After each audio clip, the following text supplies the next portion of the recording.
안녕하세요. 새롭게 부임하게 된 김성중 목사입니다. 전임자였던 김성국 목사를 이어서 앞으로 쉐마 성경 공부를 함께 공부하게 되실 텐데, 부족한 종을 위해서 기도해 주시고 또 함께 배우고 또 함께 깨닫는 귀한 역사가 있기를 바랍니다. 오늘은 엘리사라고 하는 인물이 소명을 받는 장면을 살펴보면서 몇 가지 귀한 영적 교훈을 우리 함께 나누고자 합니다.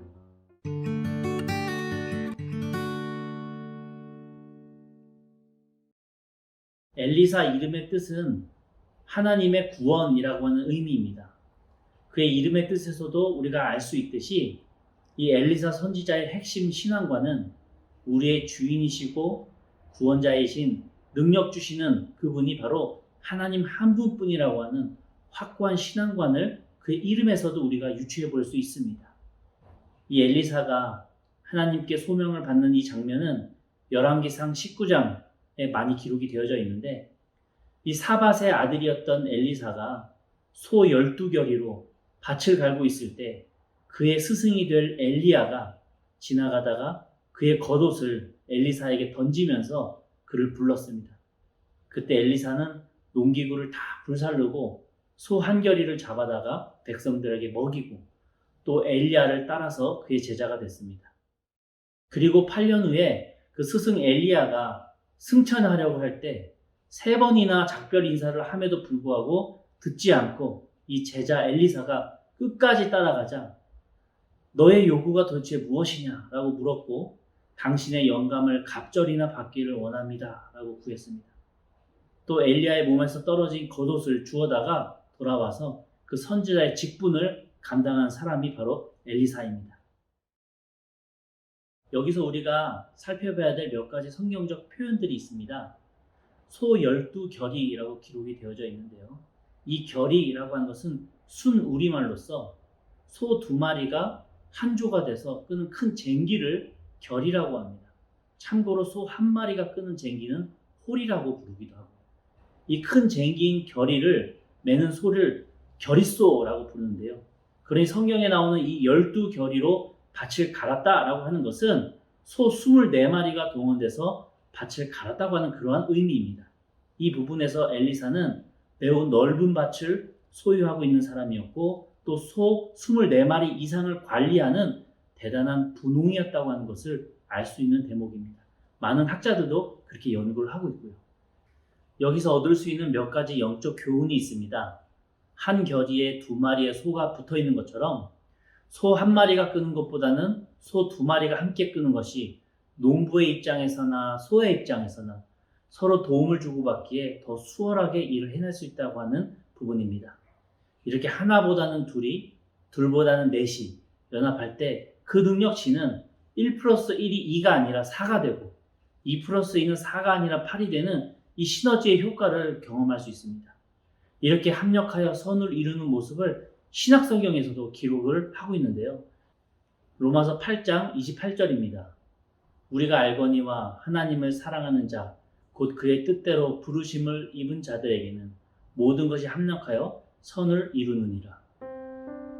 이 로마서 성경 내용처럼 합력해서 선을 이루는 공동체를 보면 그 공동체가 다른 가치를 추구하지 않고 또 세상 이익을 쫓아가는 것이 아니라 하나님을 쫓아서 하나님을 사랑하고 그 사랑으로 인해서 하나님의 뜻을 이뤄가는 소명받은 공동체라는 것을 우리가 알 수 있습니다.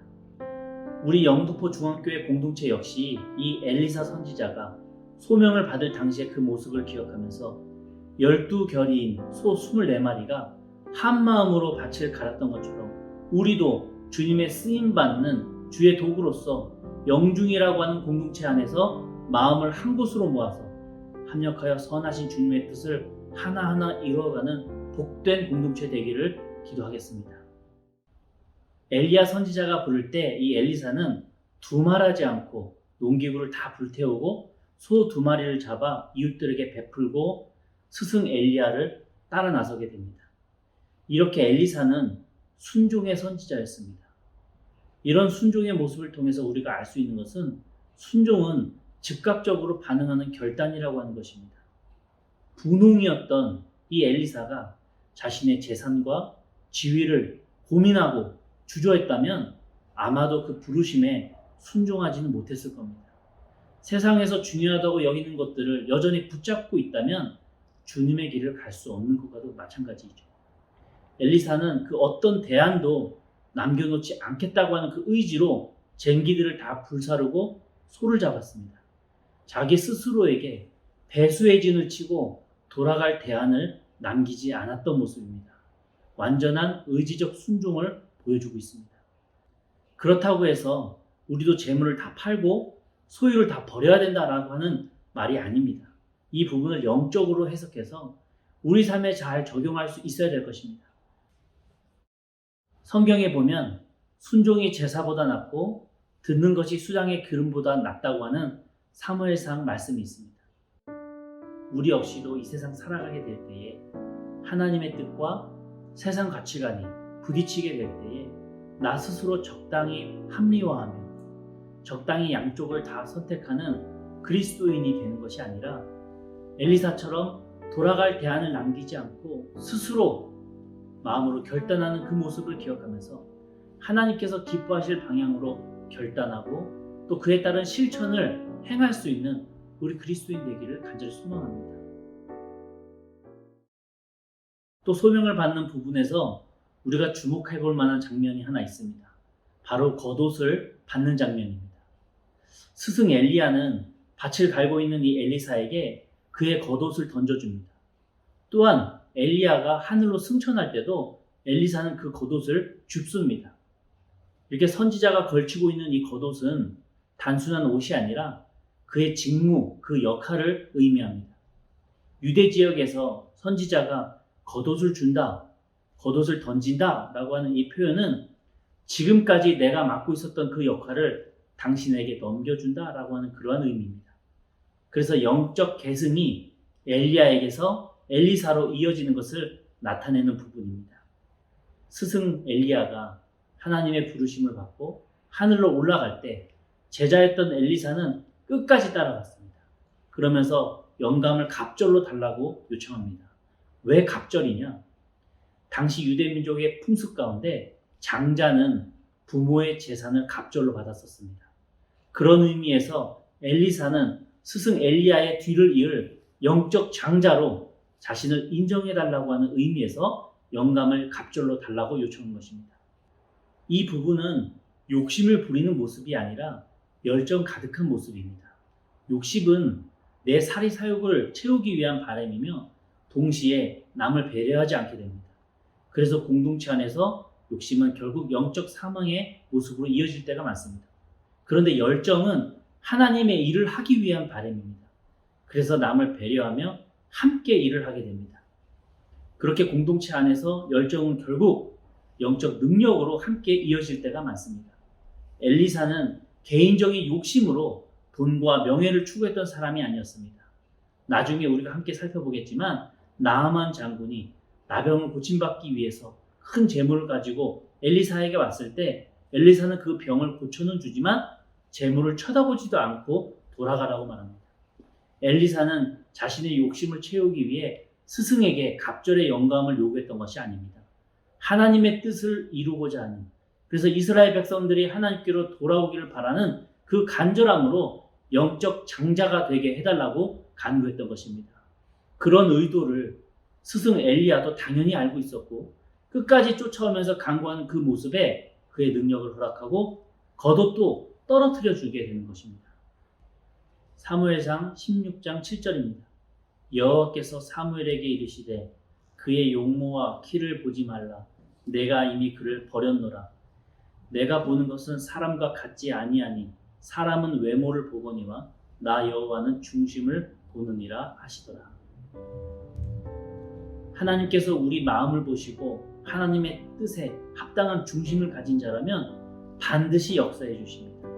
그러니 우리도 이 엘리사의 소명받는 이 장면을 통해서 내가 받은 소명을 다시 한번 떠올리면서 혹 시간이 흐르고 환경이 변하고 상황이 바뀌면서 하나님께 받았던 그 소명이 혹여나 퇴색되고 변질되어 가고 있는 것은 아닌지 되돌아보는 시간이 되었으면 좋겠습니다. 엘리사 선지자가 소명을 받을 때 그 중심이 오직 하나님만을 향했고 하나님만을 위했기 때문에 이 모든 사역에서 주의 능력이 임했던 것처럼 우리 역시도 처음 신앙생활 시작하고 하나님을 만나면서 또 주님으로부터 소명을 받았을 때에 그 마음을 되찾는 귀한 계기가 되기를 바랍니다. 다음 주에는 엘리사 선지자의 대표적인 사역들을 몇 가지로 살펴보면서 공부하고 은혜를 나누고자 합니다. 이 코로나 팬데믹에 한 주간도 건강하시고 공부하신 우리 성도님들의 가정에 주의 평안이 함께 하시기를 간절히 기도하겠습니다.